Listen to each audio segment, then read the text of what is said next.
Seandainya Nabi Adam tidak melakukan kesalahan di surga, apakah dia akan tetap diturunkan juga ke dunia? Ya, sebab dunia kan sudah diciptakan Allah Ta'ala. Ya. Lalu kenapa begitu? Itu kan rencana Allah Subhanahu wa Ta'ala.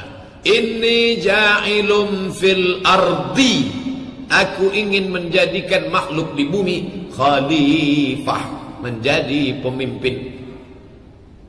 Lalu kemudian Nabi Adam alaihissalam memang untuk diturunkan ke dunia.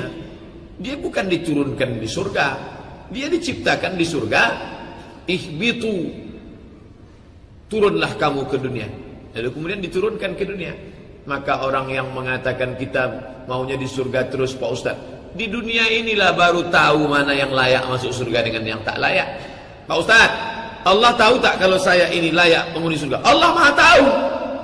Apa yang terbersit dalam hati aja tahu. Lalu kenapa Allah buat saya di dunia? Allah mau ngasih tahu bahwa antum layak enggak masuk surga. Dibuat Allah Ta'ala saya hidup di dunia untuk ngasih tahu saya, Abdul Somad, setelah engkau hidup di dunia ini, coba kau pikir-pikir, layak tak kau masuk surga? Kita yang diberitahu Allah Ta'ala. Bukan Allah mau mencari tahu. Allah Maha tahu. Dia ingin mengasih tahu kita, aku buat engkau hidup di dunia, aku kasih engkau mata, telinga, hati dan rasa, supaya kau pikir-pikirlah, layak tak engkau masuk ke dalam surga? Maka kita disuruh menguji diri kita sendiri, layak apa tidak? Kok bisa iblis mengganggu Nabi Adam di surga? Kan sudah dikeluarkan dari surga, Pak Ustaz.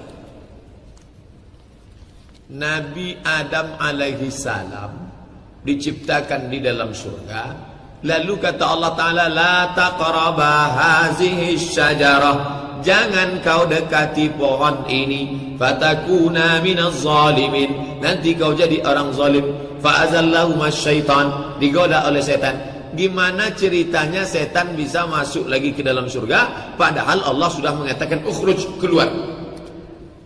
Kok bisa seolah-olah orang yang mempikiran ini kita ketemu dengan orang rasional ini. Kalau orang cerita percaya kepada wahyu ini tak dipermasalahkannya. Saya tidak menuduh Bapak yang menulis ini karangan rasional. Tentu sekarang informasi bisa baca di internet, bisa jadi kita dibantah orang mengatakan bahwa Nabi Adam itu tidak di surga, tapi di sebuah taman namanya Taman Eden.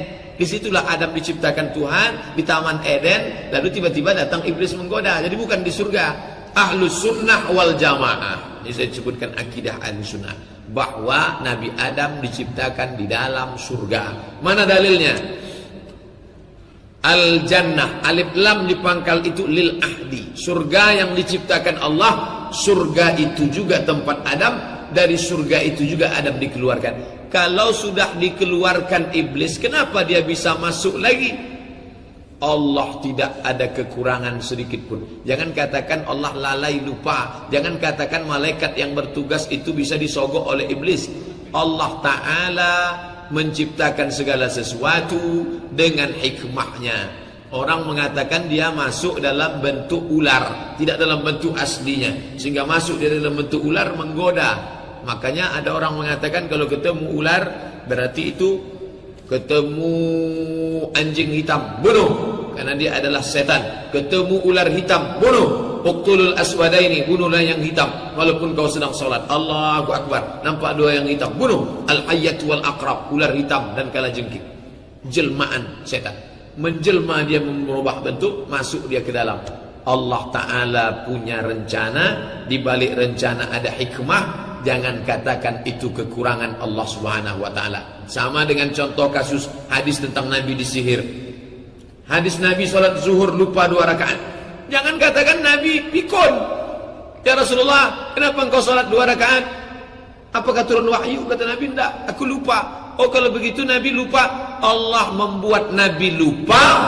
Ada hikmah di situ. Apa hikmahnya? Disyariatkannya sujud sahwi. Allah membuat Nabi kena sihir. Oh, kalau begitu Allah lalai. Masa Nabi bisa kena sihir? Supaya kita belajar bagaimana ayat-ayat penangkal sihir. Ada hikmah di balik itu. Dalam setiap tindak tanduk Allah ada hikmah, bukan kekurangan. Hikmah itulah yang tidak bisa ditangkap oleh orang liberal. Setiap ada sesuatu dikatakannya kekurangan Allah.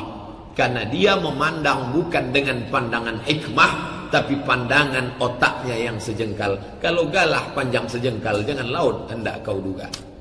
Ada hikmah di balik kenapa Allah mengizinkan iblis itu masuk menggoda ke dalam. Hikmahnya apa? Supaya kita jangan sampai tergoda, supaya anak Adam tetap waspada. Maka pandanglah ajaran agama ini pandangan hikmah.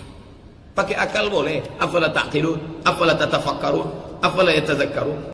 Maulaya salli wa sallim daiman abada